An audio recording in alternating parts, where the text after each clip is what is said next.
This week, I'm in the southwest hunting around rock pools for a giant. Well, today I'm in sunny Cornwall and I am after a rather exciting goby. Two words you don't often hear with each other, exciting and goby. But I'm in my old patch near Falmouth, not too far from Falmouth. I used to live here, so know the area fairly well. And I'm after something that is fairly rare, protected even, and I've actually had to get a license to film this species today, and that is the giant goby. So before we go looking, let's find out a little bit more about the giant goby.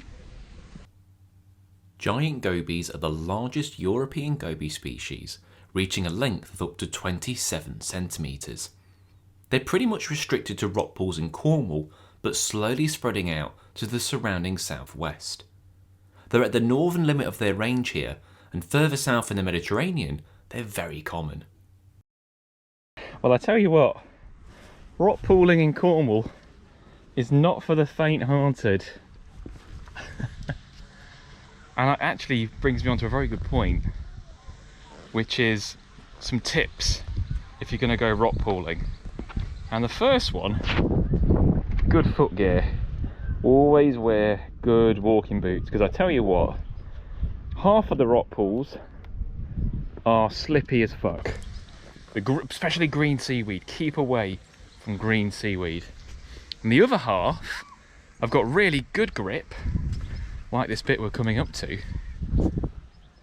But the trouble is, because of all these barnacles and sharp rocks, if you do fall, you're going to get mincemeated. So you've got to be so careful. I'm a bit blasé, if I'm honest with you.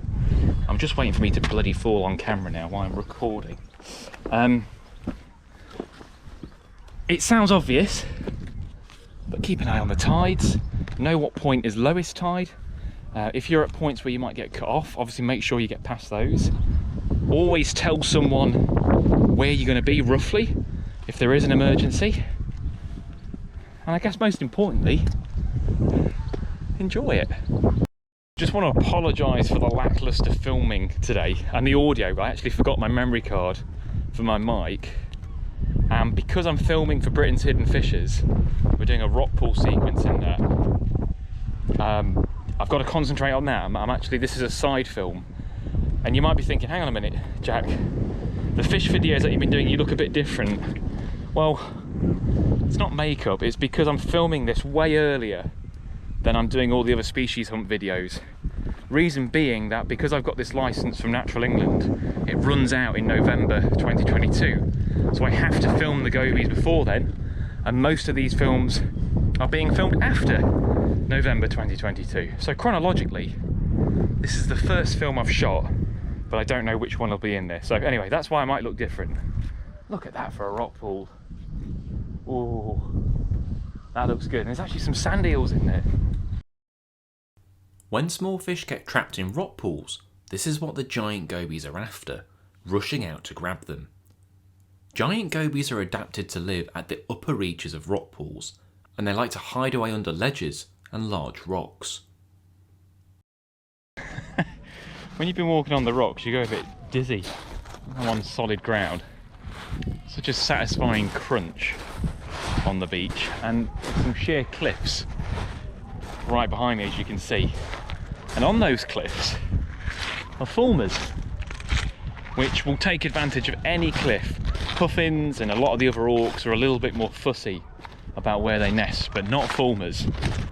Fulmars will go wherever works for them, really, whatever little ledge. And fulmars have got a rather unique way of deterring predators. They'll actually vomit on peregrines or gulls. So you tend to find most predatory birds give fulmars a pretty wide berth.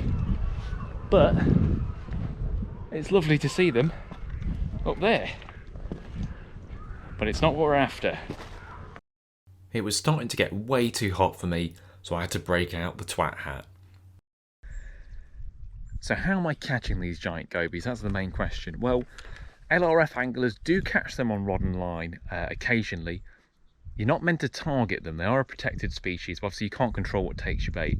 I'm not using rod and line today. What I'm going to be using today is a shrimp pot. So I've got the license, and the license allows me to use a shrimp pot. So I'm going to find a good looking rock pool. We're going to place the shrimp pot in, and I'm going to leave that for a little bit, and then I'll have a wander, see what else we can find in the rock pools, and then come back at the end, and fingers crossed we've got a giant goby in that. It's not that deep, you can see my feet there, but it's in the right area. So I'm going to put the trap down here, and there's all those little overhangs there, a big rock there. That's perfect for gobies.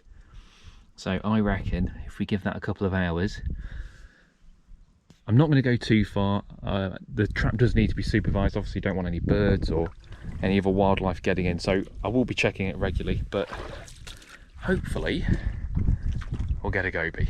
But in the meantime, let's go and have a look at some other rock pools. Now it's tempting to only look in the deeper rock pools, but it's well worth checking out some of these shallower ones, particularly if there's a big flat rock, because chances are there's something hiding underneath it. So let's put theory into practice. Oh, there we go. That is. This is a Montague's crab. They're pretty common on the Cornish coast. I always think they look quite hefty, like bodybuilders. It's something I used to come across quite a lot when I lived down here.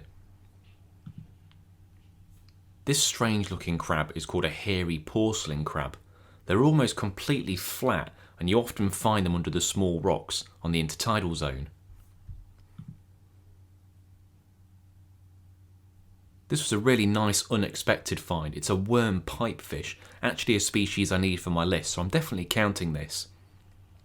The mouth is minuscule, so I'd have no chance catching this on rod and line, but it was great to see loads of these, some of them actually out of the water, hiding under the rocks.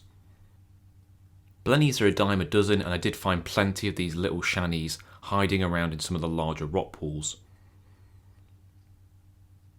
Now this isn't necessarily rare, but it is interesting, and it's called a chameleon shrimp. No guesses for why it's called that. It's because it can change its colour. This one was a dark red because it was in dark red seaweed, but if they're on green seaweed or a different colour, they'll actually change to blend in with their background. Heading back to the pots, I could see fish darting around, and I was chuffed to have caught half a dozen or so of the intended target. Now there are quite a few goby species in the UK, so how do you tell giant gobies apart from the others? Well, apart from the size difference of large adults, there are a couple of ways you can do this. One is that giant gobies typically have grey edging to its fins, and the eyes are relatively small and close together compared to other gobies. Giant gobies also have a sucker on the belly, and this helps them to stick to rocks when they're in fast moving water as the tide comes in.